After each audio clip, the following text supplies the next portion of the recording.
സന്ദേശ് ഖാലിയിൽ ആക്രമികളെ സംരക്ഷിക്കാൻ തൃണമൂൽ കോൺഗ്രസ് അവസരമൊരുക്കുകയാണെന്ന് പ്രധാനമന്ത്രി നരേന്ദ്രമോദി. TMC ഭരണത്തിൽ സ്ത്രീകളുടെ സുരക്ഷിതത്വം നഷ്ടപ്പെട്ടു.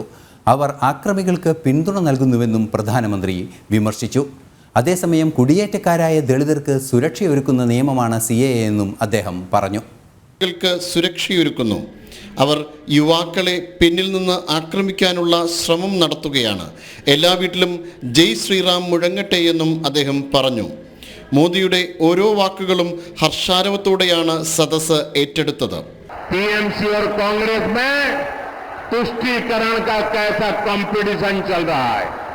TMC सरकार बंगाल में बांग्लादेशी घुसपैठियों को लाकर बसाने का काम करती है. इन घुसपैठियों को आपकी जमीन खेत पर कब्जा करवाती है और कांग्रेस आपकी संपत्ति ऐसे वोट बैंक में बांटने की. कश्मीर में आर्टिकल 370 फिर बहाल करेंगे.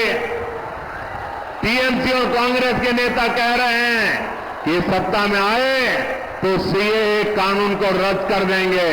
आप मुझे बताइए, बंटवारे से पैदा हुए देशों में जहां हिंदू, सिख, ईसाई, बौद्ध धर्म के लोगों पर जुल्म ढाए जाते हैं, जहां उनको धर्मांतरण के लिए मजबूर किया जाता है. പശ്ചിമ ബംഗാൾ ഇലക്ഷൻ റാലിയിൽ സംസാരിക്കുകയായിരുന്നു നരേന്ദ്രമോദി. ഇന്ത്യ സഖ്യം ദളിത് സംവരണം അട്ടിമറിക്കാൻ ആഗ്രഹിക്കുന്നു. കോൺഗ്രസ് കൃഷിഭൂമി തട്ടിപ്പറിക്കുമ്പോൾ തൃണമൂൽ കോൺഗ്രസ് പിന്തുണ നൽകുന്നു. കേന്ദ്ര സർക്കാർ സ്ത്രീകൾക്കും കുട്ടികൾക്കും വേണ്ടി പദ്ധതികൾ തയ്യാറാക്കുന്നു. TMC അവരെ ആക്രമിക്കുന്നതിന് കൂട്ടുനിൽക്കുകയാണെന്നും അദ്ദേഹം പറഞ്ഞു.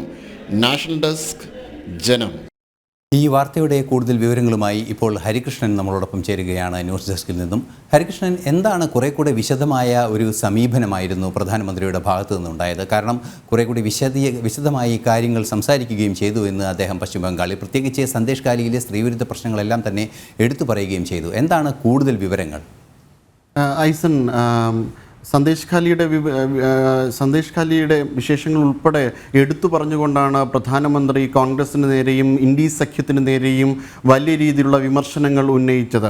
അദ്ദേഹം പറഞ്ഞു വയ്ക്കുകയാണ്, രാജ്യത്തിൻ്റെ മതസൗഹാർദ്ദ നയങ്ങളെ അട്ടിമറിച്ചുകൊണ്ട് മതപ്രീണനത്തിലൂടെ രാജ്യത്ത് അധികാരത്തിൽ വരുവാനാണ് കോൺഗ്രസും ഇന്ത്യ സഖ്യവും ശ്രമിക്കുന്നത്. ഇവരുടെ പല സഖ്യങ്ങളും പ്രത്യക്ഷത്തിൽ അകൽച്ചയിലാണ് എന്ന് കാണിക്കുമ്പോഴും ഇവരുടെ നയങ്ങളും കാഴ്ചപ്പാടുകളും ഒന്നാണ് എന്നാണ് തെളിയിക്കുന്നതെന്നാണ് അദ്ദേഹം റാലിയുടെ ഉടനീളം പറഞ്ഞു വയ്ക്കുന്നത്. പ്രത്യേകിച്ചും സന്ദേശ് ഖാലിയിൽ ഹിന്ദു സ്ത്രീകൾക്ക് നേരെയുണ്ടായ അതിക്രമം, ഹിന്ദു സ്ത്രീകൾക്ക് നേരെയുള്ള അതിക്രമം, കുട്ടികൾക്ക് നേരെയുള്ള അതിക്രമം നടത്തുമ്പോൾ കോൺഗ്രസ് അതിന് മൗനാനുവാദം കൊടുക്കുന്ന തരത്തിലായിരുന്നു, അതിന് പരോക്ഷ പിന്തുണ കൊടുക്കുന്ന തരത്തിലായിരുന്നു കോൺഗ്രസിൻ്റെ സമീപനം എന്നാണ് അദ്ദേഹം പറഞ്ഞു വയ്ക്കുന്നത്. അതോടൊപ്പം തന്നെ അതിർത്തി കടന്നു വരുന്ന അനധികൃത കുടിയേറ്റക്കാർക്ക് അവിടുത്തെ പാവങ്ങളുടെ ഭൂമി പിടിച്ചു പറിച്ചു കൊടുത്തുകൊണ്ട് അവരെ പരമാവധി ദുരിതത്തിലേക്ക് തള്ളിവിടുന്ന ഒരു പ്രവർത്തനവും ബംഗാൾ സർക്കാരിൻ്റെ, തൃണമൂൽ സർക്കാരിൻ്റെ ഭാഗത്തുനിന്നുണ്ടാകുമ്പോൾ അതിനെല്ലാം മൗനം പാലിക്കുകയാണ് കോൺഗ്രസ് എന്നാണ് പറഞ്ഞു വയ്ക്കുന്നത്. അതോടൊപ്പം തന്നെ യഥാർത്ഥ ദളിതർക്ക് രാജ്യസമ്പത്തിൻ്റെ വിഹിതം ലഭിക്കുവാൻ ആഗ്രഹിക്കുന്ന തരത്തിൽ CAA നിയമം പാസ്സാക്കാൻ ശ്രമിക്കുമ്പോൾ കോൺഗ്രസ് ഇതിനെ എതിർക്കുന്നു. അതോടൊപ്പം തന്നെ രാജ്യോദ്ഗ്രഥനത്തെയും രാജ്യത്തെ സംരക്ഷിക്കുന്ന ആർട്ടിക്കിൾ 370 പോലുള്ള ആർട്ടിക്കിൾ കൊണ്ടുവരാൻ ശ്രമിക്കുമ്പോഴും കോൺഗ്രസ് ഇതേ സമീപനമാണ് ശ്രമിക്കുന്നതെന്നാണ് അദ്ദേഹം ബംഗാളിൽ പറഞ്ഞു വയ്ക്കുന്നത്. അതോടൊപ്പം തന്നെ രാജ്യത്തിൻ്റെ മതേതര ബോധത്തെ തച്ചു തകർക്കാൻ ശ്രമിക്കുന്ന മതസംവരണം പോലുള്ള നടപടികൾ പാടില്ല എന്ന് കോടതികൾ പറയുമ്പോൾ ഇത്തരം മതസംവരണം പോലുള്ള പദ്ധതികൾ പിൻവാതിലിൽ കൂടെ നടപ്പിലാക്കുവാനാണ് കോൺഗ്രസ് ഇപ്പോൾ ഉള്ള ശ്രമം നടത്തുന്നതെന്നും അദ്ദേഹം പറഞ്ഞു വയ്ക്കുന്നു. അദ്ദേഹം ബീഹാറിലാണ് ഇത്തരത്തിൽ അഭിപ്രായം ഉന്നയിച്ചത്, വിമർശനം ഉന്നയിച്ചത്.